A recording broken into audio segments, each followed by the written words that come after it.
আসসালামু আলাইকুম রহমতুল্লাহ। আলহামদুলিল্লাহ। আলহামদুলিল্লাহি ওয়াহদা ওয়াসসালাতু ওয়াসসালামু আলা মান লা নাবিয়্যা বা'দা ওয়া আলা আলিহি ওয়াসহাবিহি ওয়াসাল্লাম আম্মা বা'দ।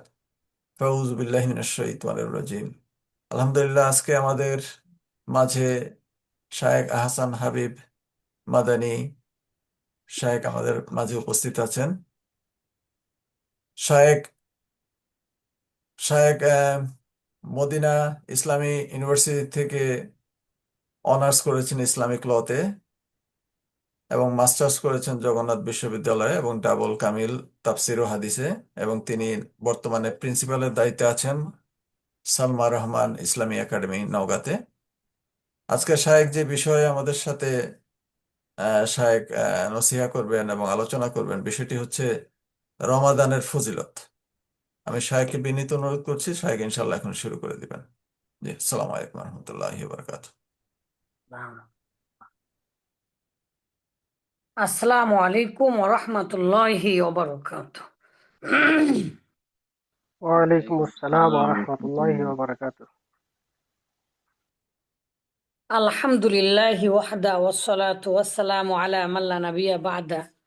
আম্মা বা'দু ফাআউযু বিল্লাহি মিনাশ শাইতানির রাজীম।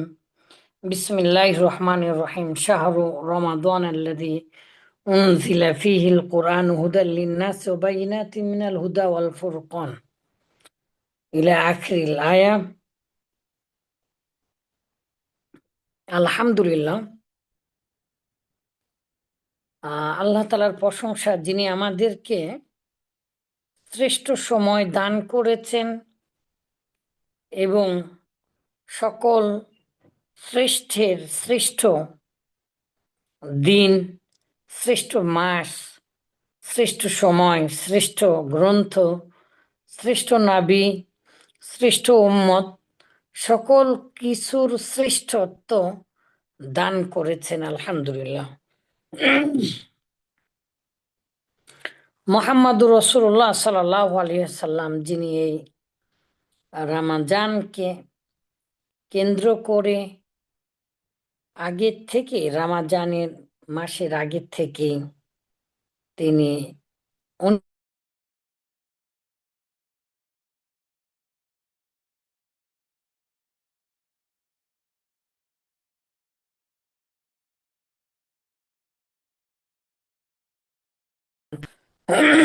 সাধারণত কোনো কথা, ব্যক্তিগত বা কোনো কথা বলা ঠিক নয় বা বলি না, তারপরেও যেহেতু আপনাদের এই গ্রুপে, বিশেষ করে প্রবাসী ভাইদের যে গ্রুপ, এবং আপনারা যে সাপ্তাহিক অথবা যে মাসিক আলোচনা রাখেন আলিম ওলামাদেরকে দিয়ে, সেখানে আপনারা অনেক বড় অবদান রাখেন, কোরআন হাদিস শোনার চেষ্টা করেন। সেই হিসাবে কোনো কিছু অপ্রাসঙ্গিক না হলেও বলা ঠিক নয়।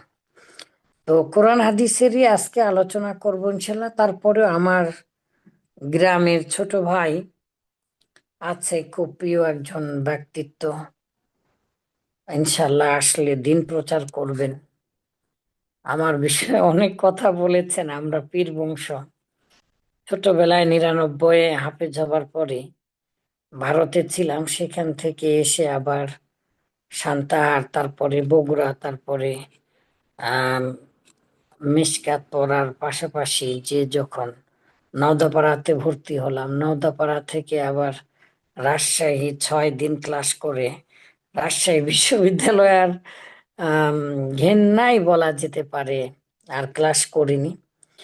পরে আলহামদুলিল্লাহ মদিনায় যাই, সেখান থেকে এসে আবার আলহামদুলিল্লাহ জগন্নাথ বিশ্ববিদ্যালয় থেকে লেখাপড়া করেছি, ডবল কামিল করেছি। এই ব্যাকগ্রাউন্ডটা এই জন্য বললাম, আমার আহ প্রতিবেশী বা গ্রামবাসী, আহ তিনি নাইমুল ইসলাম, খুব ভালোবাসেন অনেকদিন আগে থেকে, অনেক ছোটবেলা থেকে। তো সে আপনাদের কাছে পরিচয় করে দিয়েছে, গ্রামের ভাই, এবং সেও একজন আলিম মানুষ, কোরআন হাদিস চর্চা করেন। তো তার সুনাম বাড়লে আমার সুনাম বাড়বে, আমার সুনাম বাড়লে তার সুনাম বাড়বে ইনশাল্লাহ। সেই হিসাবে আমাদের গ্রাম, আমাদের এলাকা আলহামদুলিল্লাহ শিক্ষা জগতে অনেক সম্মানিত। বাংলাদেশ সরকার কর্তৃক আমাদের খন্দকার বংশ আমরা সহ আমাদের গ্রাম আলহামদুলিল্লাহ শিক্ষিত গ্রাম, আদর্শ গ্রাম হিসাবে আমাদের লিখিত আকারে সরকারের সাইনবোর্ড আছে। আর খন্দকার মানেই হচ্ছে শিক্ষক, বংশ পরম্পরায় আমরা সেই রকম আর কি। বিশেষ করে ফকির ডক্টর আব্দুল্লাহ জাহাঙ্গীর স্যার আত্মীয় হন। আগে সকল পীরদের গা টিপেছি, যে ফজলুল করিম পীর সাহেব, আল্লাহ তাদেরকে ক্ষমা করুন। জানি না তারা যে পরিমাণে শিরক বিদাত করেছেন আল্লাহ ক্ষমা করবেন কিনা, তারপরেও দোয়া করি। ফুরফুরা পীর সাহেব আব্দুল কাহার সিদ্দিকীর অন্তর্ভুক্ত ছিলেন আমার দাদু। ডক্টর মোহাম্মদ শহীদুল্লাহ তিনি বগুড়াতে যখন শিক্ষকতা করতেন তখন এখানে আসতেন, আমাদের বাড়িতে আসতেন আলহামদুলিল্লাহ আমার দাদুর সাথে দেখা করতে। সেই সময় দেওবন্দ ফারিক এবং অনেক বড় আলিম ছিলেন। এবং পীর বলতে সাধারণত যেই রকম খারাপ পীর বুঝায় সেই রকম ছিলেন না, তবে কট্টরপন্থী হানাফি ছিলেন। তার বইগুলো এখনো আছে, 1901 সালের বইও আছে। প্রায় 116 বছর হয়ে গেল বইগুলো, অনেক বই। তো যাই হোক, এই পরিচয়টা সাধারণত যতদিন আমি অনলাইনে এরকম ভাবে কথা বলেছি, কোরআন হাদিস আলোচনা করেছি, তার আগে কখনো এরকম কোনো দিনই এই কথাগুলো বিস্তারিত বলিনি। আমি বললাম আমার ছোট ভাই নাইমের জন্য। নাইম সেই এলাকারই সন্তান, ছোটবেলা থেকে তাকে দেখেছি আলহামদুলিল্লাহ। আমার সংগ্রামী জীবন, বাড়িঘর ছাড়া ছোটবেলা থেকে 96 থেকে সম্ভবত 1 মাস একটানা ক্রমাগত এখনো বাড়িতে থাকার সৌভাগ্য হয়নি। মাত্র 3 মাস হলো আমার নিজ অঞ্চলে নওগাঁতে এসেছি। এতদিন থাকতাম আর সকল ওস্তাদরা খুব ভালোবাসতেন। জামিয়া সালাফিয়াতে ইমাম, মুসলিম পড়াতাম আলহামদুলিল্লাহ। তো ইত্যাদি বিভিন্ন লেখাপড়া করতে বেশি ভালোবাসি। আপনাদের জন্য অনেক লেখাপড়া করেছি, তাহলে আল্লাহ আপনি আমাদেরকে ক্ষমা করে দিন। অনেক সময় আমিন তাজকিয়াতুন আমিন। নাফস মানে আত্ম প্রশংসা হয়ে যায় কথাগুলো বলা। আল্লাহ আপনি আমাদেরকে ক্ষমা করুন। ছোট ভাই, আমি তোমার জন্য বললাম, তোমার সহপাঠী যারা আছে তারা যেন তোমাকে জাযাকাল্লাহ খাইর সেই সৈয়দ। পরিমাণ মান দেয়, কারণ আকরামাকুমুল্লাহ, আল্লাহ তাআলা তোমাদেরকে সম্মানিত করুন। আনজিলুন নাসা আমিন আমিন। মানাজিলাহুম, যে যেই মর্যাদার অধিকারী তাকে সেই মর্যাদা যেন দেওয়া হয়। ভালো মানুষকে সম্মান দেওয়া উচিত এবং দিতে হবে। আহ এই জন্য এই কথাগুলো বললাম। তোমার বংশ পরিচয়, তোমার স্থানীয়, আল্লাহ তোমাকে সম্মানিত করুন। আর তুমি দিনের ক্ষেত্রে আমার আমিন জানা আমিন। মতে অনেক চেষ্টা করো। তোমাদের হোস্ট সহ আরো যে সকল ভাইদেরকে দেখতে পাচ্ছি আলহামদুলিল্লাহ, তাদের সবাইকে অন্তরের আল্লাহ তাআলা আমার অন্তঃস্থল থেকে সুযোগ দোয়া দিক। করছি, আল্লাহ যেন সবাইকে কবুল করেন। দেখতে পাচ্ছি শাহাদত আমিন। হোসেন ভাই, স্বপন ভাই, মোহাম্মদ ইমাম কাজী ভাই, আলী ভাই, নাইম হোসেন সালাফি ভাই, জাবের ভাই। তো তো ঠিক আছে, বিসমিল্লাহির রহমানির রহিম। আল্লাহ আপনি আমাদেরকে ক্ষমা করুন। অপ্রাসঙ্গিক না হলেও কথাগুলো কোরআন হাদিসের বাহিরে বলা হলো।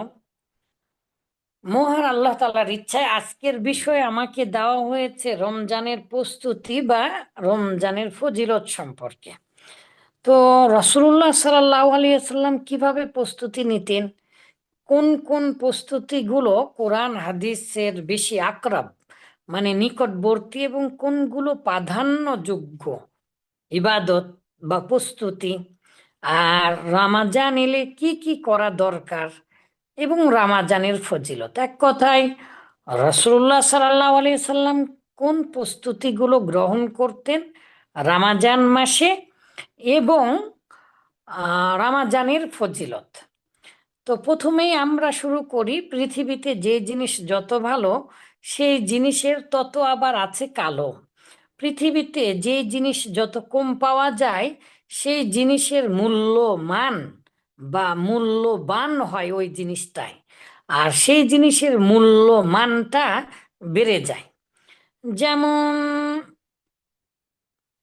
শরৎচন্দ্র চট্টোপাধ্যায় নারীর প্রবন্ধে লিখেছিলেন যে যে জিনিস যত বেশি পাওয়া যায় সেই জিনিস তত কম মূল্যবান, যদিও তা হয় জীবনের মতো। আবার যে জিনিস যত কম পাওয়া যায় সেই জিনিসের দাম তত বেশি, যেমন সোনা রূপা, হীরা চাঁদি সোনা ইত্যাদি। পক্ষান্তরে পানি যার অপর নাম জীবন, সে বলেছিল জল, জল যার অপর নাম জীবন, সেটা কিনে খেতে হয় না বা অতিরিক্ত পাওয়া যায় এই জন্য। তো আপনারা যে দেশে আছেন, সৌদি আরবে, আমি জানি অনেক সময় পানির চেয়ে পেট্রোলের দাম কম থাকে। তো পানি যে কত মূল্যবান সেটা সেই দেশে থাকলে বোঝা যায়, বা যখন পানি থাকবে না। তো কবির ভাষায় বা শরৎচন্দ্র চট্টোপাধ্যায় বলছে, বোধ করি যেদিন পানির অভাব দেখা দিবে বা জলের অভাব দেখা দিবে, সেদিন বড় বড় রাজারা এক ফোঁটা জলের জন্য তাদের রাজমুকুট খুলিয়া দিতে বাধ্য থাকিবে। বিধাতা না করুন আমাদের সমাজে নারী যদি না থাকে, তাহলে আমরা বুঝবো নারীর মূল্য। এই নারীর মূল্য প্রবন্ধ হঠাৎ করে মনে এলো, তাই বললাম। তো আমরা যেদিন বুঝতে পারবো যে আমাদের জন্য এই নিয়ামতগুলো উঠে যাচ্ছে বা উঠে নিচ্ছেন আল্লাহ তাআলা, এটা যখন একবারে থাকবে না, সেই দিন আমরা বুঝতে পারবো। কিন্তু মহান আল্লাহ তাআলা আমাদেরকে ভালোবেসে নির্দিষ্ট কিছু সময় দান করেছেন, মাস দান করেছেন। আম, আম, নির্দিষ্ট কিছু গুরুত্ব আরোপ করত, নির্দিষ্ট কিছু সময় দিয়েছেন, যা সেই সময়টাই মূলত আপনাকে জান্নাতে নিয়ে যেতে পারে। তো এইরকম একটি বিষয়, হে আল্লাহ আপনি আমাদেরকে ক্ষমা করুন। তাহলে চলুন আমরা শুরু করি রামাজান মাসের গুরুত্ব, মাহাত্ম্য বা ফজিলত কি। এখন থেকে আপনারা রেকর্ডকৃত অংশ আপনারা ছাড়তে পারবেন ইনশাল্লাহ, যদি এডিটিং করেন। রামাজান মাসের গুরুত্ব, ফজিলত বা মহত্ব কি সেই সম্পর্কে আমরা জানতে পারি। মহান আল্লাহ তাআলা কোরআনুল কারিমে বলেছেন, শাহরু রমাদান আল্লাযী উনজিলা ফীহিল কোরআন। শাহরু রমাদান, এই যে মাস রামাজান, সেই মাস, আল্লাযী যেই মাসে, ফিহি বা উনজিলা ফিহি সেই মাসে নাজিল করা হয়েছে আল কোরআন, কোরআনকে নাজিল করা হয়েছে এই রামাজান মাসে। এই যে যে জিনিসের মূল্য যত বেশি, সেই জিনিস তত যদি সহজে পাওয়া যায় মূল্য থাকে না। আমরা সুন্নি মানে কিন্তু সোনা মুসলমান বুঝি তো, আমাদের বাঙালিরা।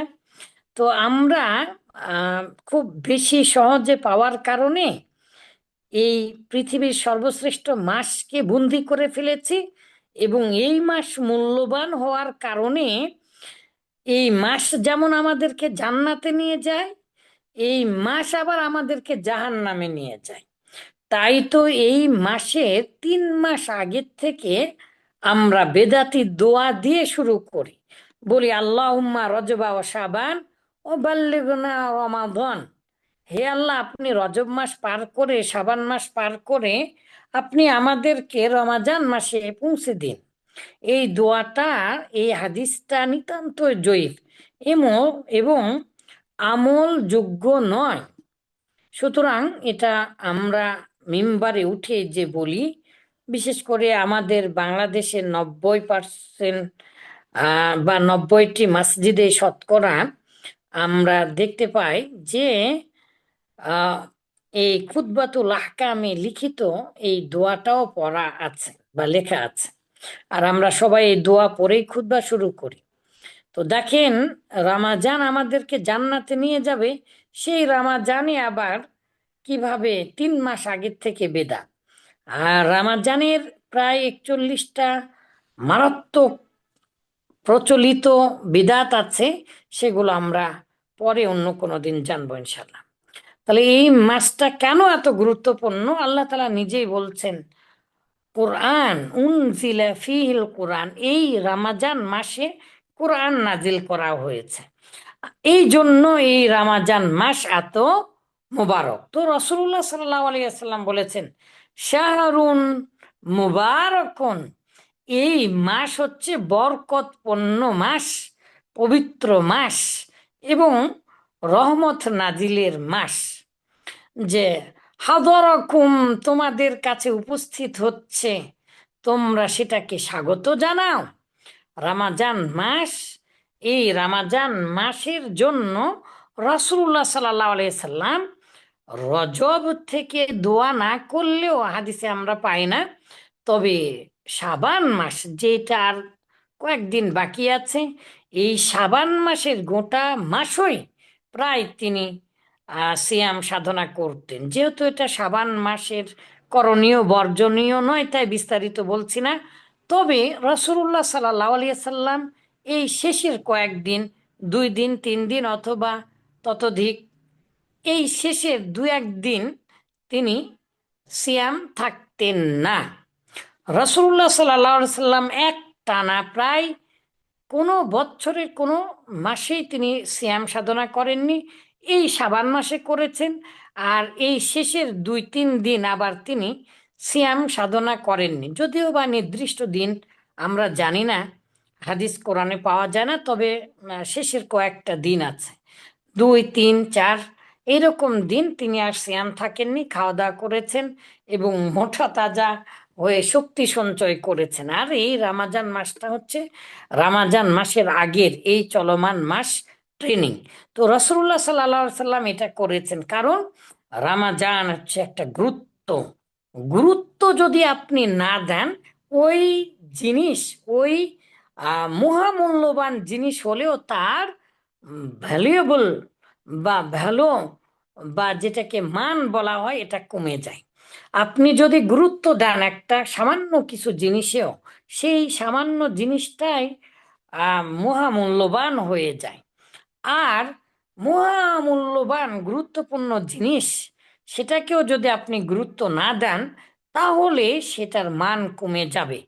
প্রকৃতপক্ষে ওই জিনিসের মান কমে না, আপনি ওই মহামূল্যবান জিনিসকে অবজ্ঞা করার কারণে আপনি নিজেই ক্ষুণ্ণ হয়ে যান। সরাসরি আমরা হাদিস থেকে ইনশাল্লাহ জানবো তা। তো রাসূলুল্লাহ সাল্লাল্লাহু আলাইহি সাল্লাম এই কোরআন নাজিলের জন্যই মূলত এই মাসের এত কদর করেছেন। আর আল্লাহ তো বলেইছেন, কি বলেছেন? হুদাল লিন্নাস।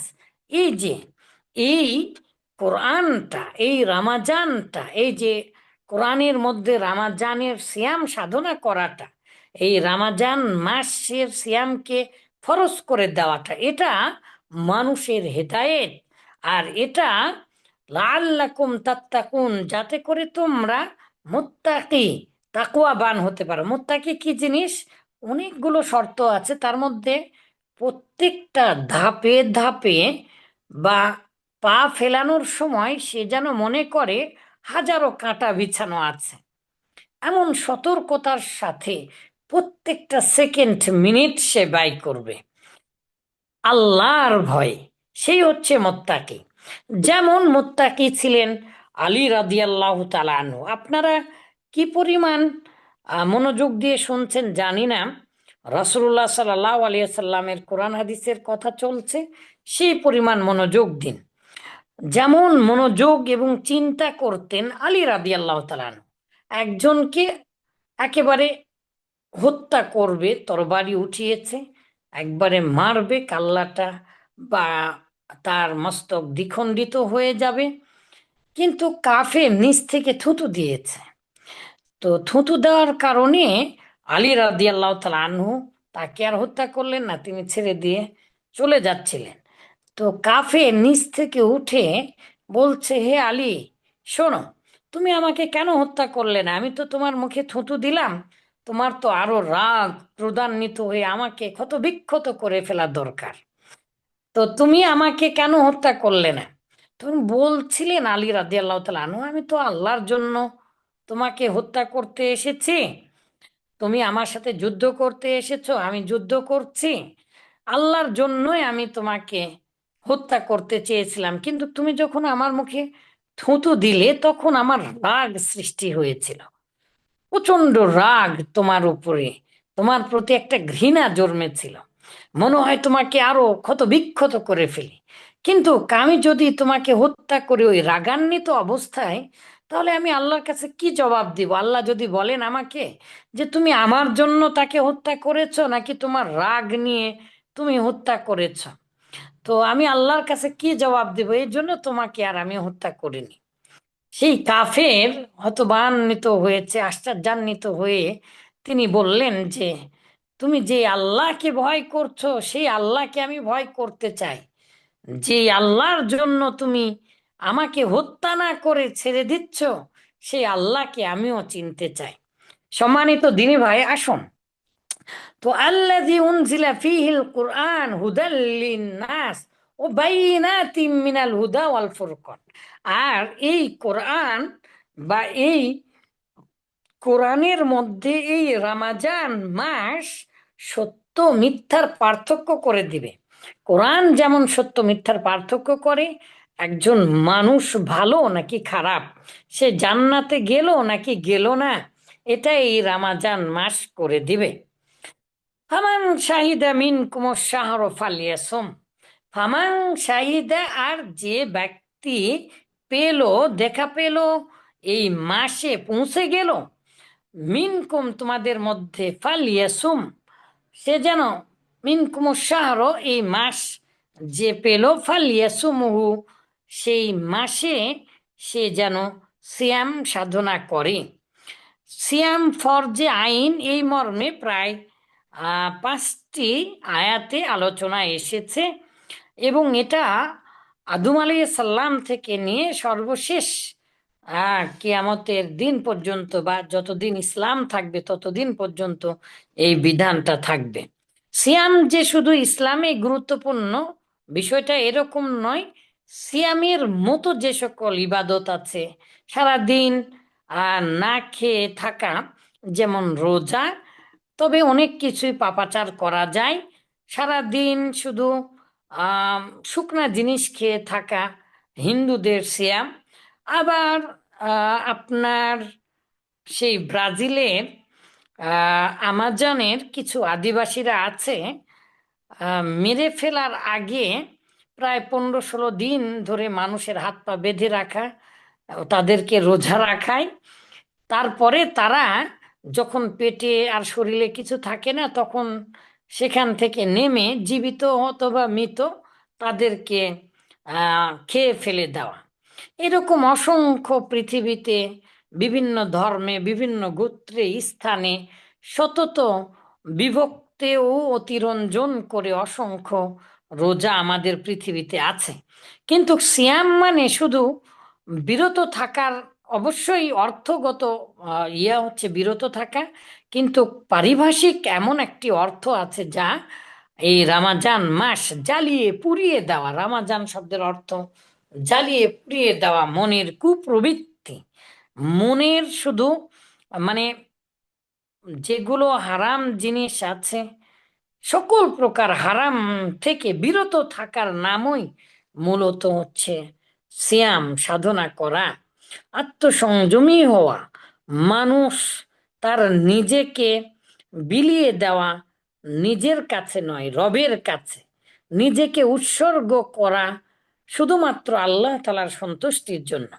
এই জন্য সিয়ামই এমন একটি ইবাদত যেটা আল্লাহ তাআলার সন্তুষ্টি অর্জনের জন্য শুধু রাখতে হয়, এবং এই সিয়ামের মাধ্যমেই মূলত আল্লাহ ভীতি মানুষের খুব সহজে অর্জিত হয়। মহান আল্লাহ তাআলা আসলে, আজকে অতিরঞ্জন কথা বলতে যে সময় দ্রুত ফুরিয়ে যাচ্ছে। আল্লাহ আপনি আমাকে শুধুমাত্র কোরআন হাদিস বলার তৌফিক দান করুন। তো এটা কঠিন হয়ে যাবে আপনার কাছে, আপনাকে যদি আল্লাহ তাআলা না চান, আল্লাহ আল্লাহ যদি না চান আপনাকে জান্নাতে নিতে, তাহলে আপনার কাছে কঠিন হয়ে যাবে। এই মর্মে হাদিসে এসেছে। তো রাসূলুল্লাহ সাল্লাল্লাহু আলাইহি সাল্লাম বলেছেন, আন আবি হুরায়রাতা রাদিয়াল্লাহু তাআলা আনহু ক্বাল ক্বালা রাসূলুল্লাহ সাল্লাল্লাহু আলাইহি সাল্লাম। 3 মিনিট আগে আমাকে বলবেন ইনশাআল্লাহ।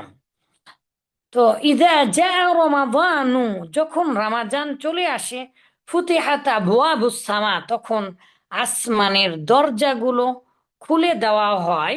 তো হাদিসে এসেছে আবওয়াবুল জান্নাহ, জান্নাতের দরজাগুলো খুলে দেওয়া হয়।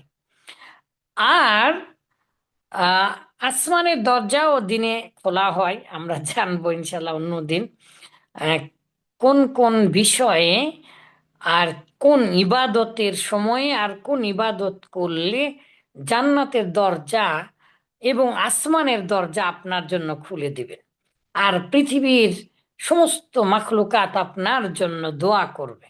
তো আপনি যে এই যে জ্ঞান অর্জন করছেন না, আমি আপনি সহ এই পৃথিবীর সমস্ত স্বয়ং আল্লাহ তাআলা তানজিলু তানজিলু নাজিল করেন আস-সাকিনা, একেবারে প্রশান্ত প্রশান্ত শান্তি, যেই শান্তির কোনো তুলনা হয় না, একেবারে মন ঠান্ডা করে দেয়, এইরকম শান্তি আল্লাহ তাআলা আসমান থেকে নাজিল করেন। হাত্তাল হাইতান, এমনকি আম, সমুদ্রের আম, আপনার তিমি, হাত্তান নামলি, এমনকি পিপিলিকা আপনার জন্য দোয়া করতে থাকে। আল্লাহ তাআলা রহমত নাজিল করেন, সমস্ত ফেরেশতা আপনার আমার জন্য এখন আলহামদুলিল্লাহ তারা দোয়া করছেন, কারণ আমরা জ্ঞান অর্জন করছি। আর সেই জ্ঞান, জ্ঞান ছাড়া আবার কোনো জিনিসকে মূল্যায়িত করা যায় না, মূল্য দেওয়া যায় না। এই জন্য আমরা যদি রামাজান সম্পর্কে জানি, তাহলে রমজানের গুরুত্ব, মাহাত্ম্য, ফজিলত সম্পর্কে আমরা জানলেই রামাজানের প্রকৃত কর্মগুলো আমরা সম্পাদন করতে পারবো।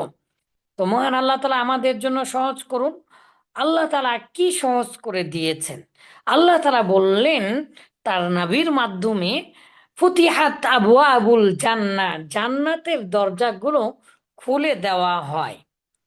আর ওয়াগুল্লিকাত আবওয়াবু জাহান্নাম, জাহান্নামের দরজাগুলো বন্ধ করে দেওয়া হয়। ও সুলসিলাতি শায়াতিন, আর শয়তানদেরকে জিনজিরা বদ্ধ করে রাখা হয়। এটা বুখারী মুসলিমের হাদিস। বুখারীর হাদিস এবং মুসলিমে এই শব্দে এসেছে। অন্যান্য শব্দে যেমন তিরমিজি এবং অন্যান্য শব্দে এসেছে সুফিদাতি শায়াতিন, মানে শয়তানকে আহ খাঁচার মধ্যে বন্দি করা হয়। তো শয়তান থাকে না, তারপরেও পৃথিবীতে যারা অন্যায় অবিচার পাপাচার করে, তারা মূলত শয়তানের তাসিরু আমালি শয়তান বা শায়াতিন, যে শয়তানদের আমলের মানে শয়তানের কর্মের প্রভাবে তারাও শয়তান হয়ে যায়, মিনাল জিন্নাতি ওয়ান নাস। সুতরাং যে ব্যক্তি রমজান মাসে অন্যায় কাজ করবে, আপনি মনে করবেন অবশ্যই সে মানুষ শয়তানের অন্তর্ভুক্ত, আর সেই মানুষের কাছ থেকে অবশ্যই দূরে থাকবেন। তো এই রামাজানের সম্মানার্থে মহান আল্লাহ তাআলা এই মাসের সম্মানার্থে, মূলত এই মাস কতটা গুরুত্বপূর্ণ, এই মাসের জন্য, এই মাসে মানুষেরা জান্নাতে যেন যেতে পারে, এই জন্য আল্লাহ তাআলা জান্নাতের দরজা খুলে দিলেন, শয়তানদেরকে জিঞ্জিরাবদ্ধ এবং পিঞ্জিরাবদ্ধ করলেন, এবং জাহান্নামের দরজাগুলো বন্ধ করে দিলেন। শুধু কি তাই, ওয়ালিল্লাহি উতকাউ মিনান নার, আর আল্লাহ তাআলা ফি কুল্লি লাইলাতিন, প্রত্যেক রাতেই জাহান্নামী, যারা জাহান্নামী হয় তাদের মধ্যে থেকে কিছু মানুষকে আল্লাহ তাআলা মুক্ত করে দেন প্রত্যেক রাতেই। সুতরাং এই রমাজানে আপনি আপনার আত্মীয় স্বজন সহ আপনি নিজে জাহান্নাম থেকে বাঁচার জন্য আল্লাহ তাআলার কাছে দোয়া প্রার্থনা করবেন। ওয়াযালিকা ফি কুল্লি লাইলাতিন, আর এই নাজাত দেন এটা প্রত্যেক রাতেই আল্লাহ তাআলা করেন। সুতরাং যেই হাদিসে এসেছে, বাইহাকির এক বিশাল বড় বর্ণনায় ওই হাদিসে এসেছে রামাজানকে 3 ভাগে বিভক্ত করা হয়েছে, ওই হাদিসটা জয়ীফ। সুতরাং রহমত, মাগফিরাত ও নাজাত নামে 3 দশকে 3 ভাগে ভাগ করি যে 30 দিনকে, এটা মোটেও ঠিক নয়। প্রতিদিনই রহমত, প্রতিদিনই নাজাত, প্রতিদিনই মাগফিরাত মানে ক্ষমা আল্লাহ তাআলা প্রতিদিনই করেন। এটা এই জন্য 3 দশকে ভাগ করা ঠিক নয়। তো ওয়াযালিকা ফি কুল্লি লাইলাতিন, জাহান্নাম থেকে মুক্তি দেন আল্লাহ তাআলা প্রতি রাতে। শুধু কি আল্লাহ তাআলা প্রতি রাতে মুক্তি দেন জাহান্নাম থেকে? শেখ, আসসালামু আলাইকুম ওয়ায়ানজিলু রহমতুল্লাহ। রাব্বুনা, শেখ, 3 মিনিট আছে, জি, এই পর্বে আমাদের আর 3 মিনিট আছে, ইনশাল্লাহ শোনাই এবার ওয়ায়ানজিলু আমরা রাব্বুনা দেখতে ইলা পাবো। সামাইদ দুনিয়া, আল্লাহ তাআলা প্রত্যেক রাতে দুনিয়ার আসমানে নেমে আসেন এবং ফেরেশতাদেরকে নামিয়ে দেন। সহিহ হাদিসে এসেছে যে ইউনাদি মুনাদিন, হ্যাঁ, এক আহ্বানকারী ফেরেশতা ডাক দেয় এবং বলে, ইয়া বাগিয়াল খৈরি, ইয়া বাগিয়াল খৈরি, ওহে কল্যাণ অন্বেষণকারী, তোমরা কোথায়? হালুম্মা, ছুটে আসো, হালুম্মা, দৌড়ে আসো, আকবিল, গ্রহণ করো, ইয়া বাগিয়া শার, ওহে খারাপ আত্মারা, তোমরা কোথায়? তোমরা আকসি, বিরত থাকো, তোমাদের গুনাহগুলোকে কেটে দাও। মহান আল্লাহ তাআলা এভাবে সকল মানুষকে, মহান আল্লাহ তাআলা নিজেও ডাক দেন এবং ফেরেশতাদেরকে নিযুক্ত করে এই ঘোষণাগুলো দিতে বলেন। সম্মানিত দিনী ভাই, অসংখ্য কথা আছে। মহানবী সাল্লাল্লাহু আলাইহি সাল্লাম তাই তিনি দ্রুত গতি বায়ুর ন্যায় কিভাবে হতেন আমরা একটু পরে ইনশাল্লাহ আলোচনা করব। দ্রুত গতি বায়ুর ন্যায় হয়ে যেতেন, এখান থেকে আমরা পরের পর্বে ইনশাল্লাহ আলোচনা করব। কিছুক্ষণ পরে আপনারা, এখন কতজন আছেন? আলহামদুলিল্লাহ অনেকজনই এসেছেন। এইগুলো অনলাইনে যাবে, যদি এডিটিং করা যায়। আমার ব্যক্তিগত যে বিষয়গুলো বলেছি সেগুলো আপনারা কেটে দিতে পারেন, কেটে না দিলেও আপনারা দিতে পারবেন, সমস্যা নাই। তবে হ্যাঁ, কোরআন হাদিস থেকে যে কথাগুলো বলছি সেগুলো আমার কথা নয়, মহানবী সাল্লাল্লাহু আলাইহি সাল্লামের কথা। মহানবী সাল্লাল্লাহু আলাইহি সাল্লাম যখন কথা বলতেন, সাহাবীরা তার মুখের দিকে চেয়ে থাকতেন, মনোযোগ দিয়ে শুনতেন এবং সবাই মনে করতেন যে তাকে যেন কথাগুলো বলা হচ্ছে। এই জন্য তাসিরুল বিয়া মানে পরিবেশের একটা প্রভাব পড়তো। আপনি যে দেশে আছেন নিশ্চয় জানেন, আর আমাদের দেশের পরিবেশ, ভোটের আগে আনন্দ ঈদের মতো করলো, মারামারি আগেও হয়েছে, ভোটের পরেও হয়েছে। তো এই যে তাসিরুল বিয়া, পরিবেশের একটা প্রভাব আমরা কেউ অ্যাভয়েড করতে পারি না। সম্মানিত দিনী ভাই, ইনশাআল্লাহ প্রথম দিন অনিচ্ছা সত্ত্বেও অনেক কিছুই বলে ফেললাম। তারপরে আমরা হাদিস পড়তে পড়তে ইনশাল্লাহ দ্বিতীয় পর্বে অংশগ্রহণ করব। মহানবী সাল্লাল্লাহু আলাইহি সাল্লামের বিষয়ে তার চাচাতো ভাই বলছেন কি, চাচাতো ছোট ভাই, সেই ভাইকে তিনি ঘোড়ার পিঠে নিতেন এবং তাকে খুব আদর করে